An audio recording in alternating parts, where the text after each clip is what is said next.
Imagina que entraste en una relación con una mujer que parecía perfecta, bonita, alegre, llena de empatía y cariño.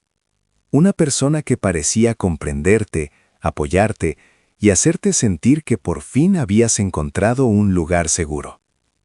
Al principio todo parecía sencillo, natural, casi mágico. Le diste todo. Apoyo incondicional, comprensión cuando tenía días difíciles, entendimiento cuando sus emociones parecían intensas, tiempo, incluso cuando estabas cansado, dinero, detalles, pequeños gestos que nadie más notaba. Recordabas lo que le gustaba, sus fechas importantes, sus miedos, sus sueños. Pero poco a poco algo empezó a cambiar. Las conversaciones se volvieron más tensas. Lo que antes era cariño empezó a convertirse en exigencias.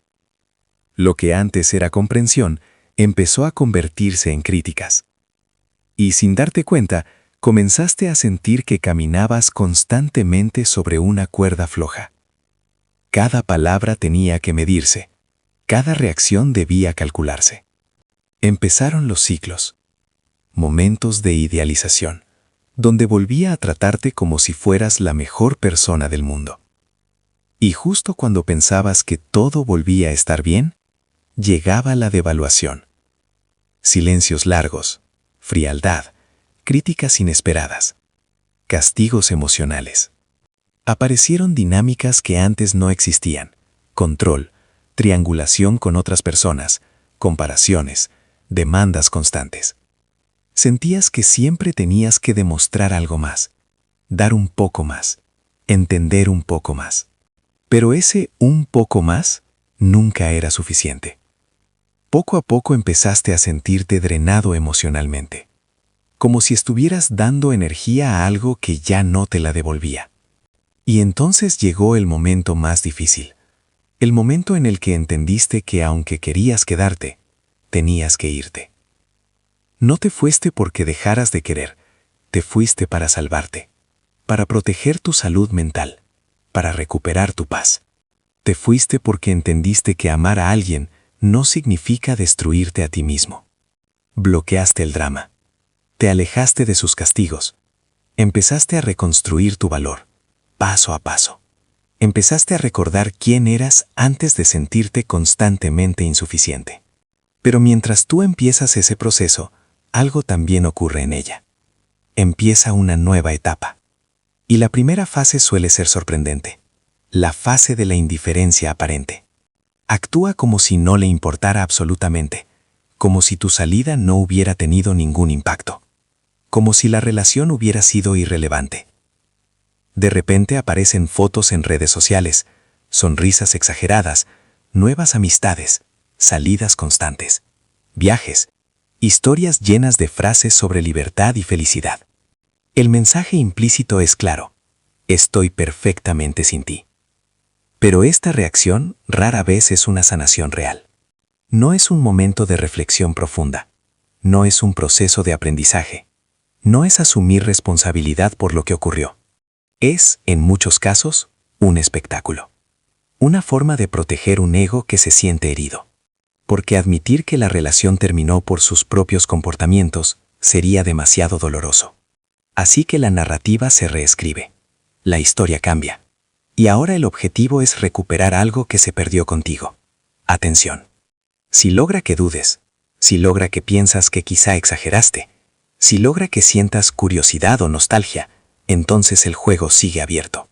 Pero mientras el escenario público brilla, la realidad privada suele ser diferente.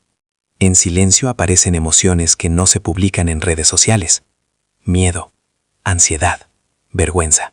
Porque en el fondo sabe algo importante.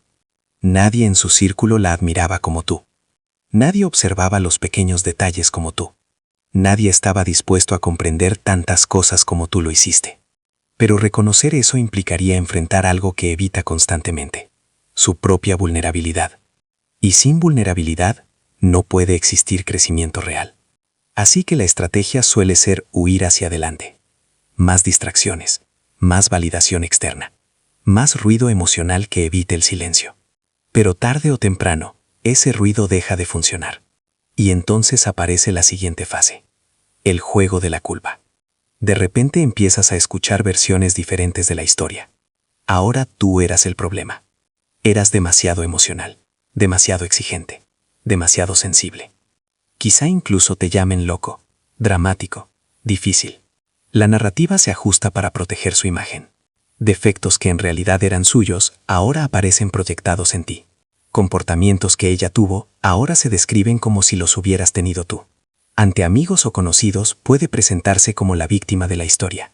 Yo hice todo lo posible. Intenté ayudarlo, pero él era imposible. Esta distorsión tiene un objetivo psicológico muy concreto: reducir la incomodidad interna que sentiría si aceptara su responsabilidad, y al mismo tiempo, sembrar dudas en tu mente. Por eso es importante recordar algo fundamental. No permitas que alguien distorsione tu realidad. Si viviste manipulación, la viviste. Si experimentaste ciclos emocionales dañinos, fueron reales. Documenta lo que ocurrió. Habla con personas neutrales. Mantente conectado con hechos, no con versiones emocionales cambiantes. Porque tarde o temprano llega otra fase. Una fase mucho más silenciosa: el vacío. Las distracciones empiezan a perder efecto. Las nuevas personas no generan el mismo impacto. Las conversaciones superficiales ya no llenan el espacio que antes ocupaba alguien que realmente estaba presente. Y entonces aparecen comparaciones inevitables, con otros hombres, con nuevas relaciones, con recuerdos. Empieza a notar que nadie cumple promesas como tú lo hacías, que nadie recuerda detalles como tú, que nadie mostraba esa combinación de paciencia, compromiso y presencia que ofrecías. Y esa comparación genera inquietud, aburrimiento, una sensación difícil de nombrar: vacío. Las noches se vuelven más largas, las distracciones dejan de ser suficientes, y poco a poco la máscara social empieza a agrietarse. Porque por primera vez aparece una consecuencia real. Perdió algo valioso. Te perdió a ti. Y ese vacío suele impulsar una fase que muchas personas conocen bien: el intento de regreso. Lo que algunos llaman hoovering. Puede empezar de manera sutil. Un mensaje aparentemente inocente: hola, solo quería saber cómo estás. Un recuerdo compartido, una canción, una foto antigua. O puede ser algo más directo: lo siento, he cambiado, cometí errores, me equivoqué en todo. También puede reaparecer indirectamente, comentando en redes sociales, visitando lugares que sabe que frecuentas, apareciendo de nuevo en espacios donde antes coincidían. Y aquí aparece un momento crucial para ti. Porque es fácil confundir esto con amor. Es fácil pensar que quizá ahora sí entendía, que quizá ahora sí cambiará. Pero muchas veces lo que se extraña no es la relación, sino el control que existía dentro de ella. Tu atención, tu validación, tus recursos. La estabilidad emocional que ofrecías mientras ella navegaba sus propias tormentas internas. Por eso tu mente debe mantenerse clara. Los límites son esenciales, porque cada respuesta tuya puede reiniciar el ciclo. Si respondes desde la nostalgia, el juego vuelve a empezar. Si respondes desde la compasión sin límites, el patrón se repite. Pero si mantienes tu distancia, el ciclo finalmente se rompe. Y entonces llegamos al punto más importante de esta historia: tu elección. Si permites que regrese, es probable que el patrón continúe.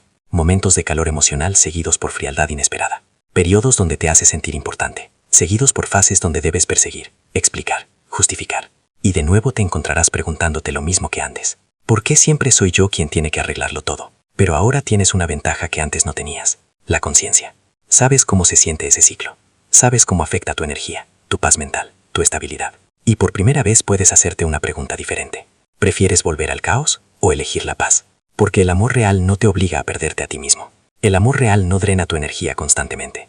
El amor real no convierte la relación en una batalla emocional interminable. A veces la decisión más difícil es también la más sana: seguir adelante. Enfocar tu energía en reconstruirte, en recuperar tus hobbies, tus amistades, tu tranquilidad, en volver a sentirte completo sin tener que demostrar constantemente tu valor. Porque tu valor nunca dependió de esa relación. Tu paz no debería depender de otra persona.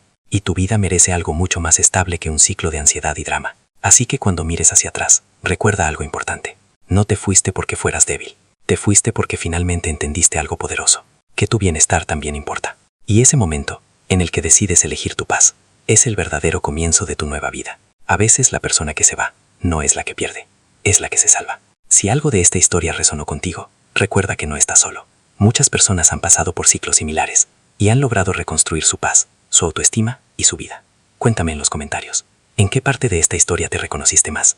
Y si este tipo de contenido te ayuda a entender mejor las dinámicas emocionales y a proteger tu paz mental, suscríbete al canal. Porque a veces, comprender lo que pasó es el primer paso para no volver a repetirlo. Nos vemos en el próximo video.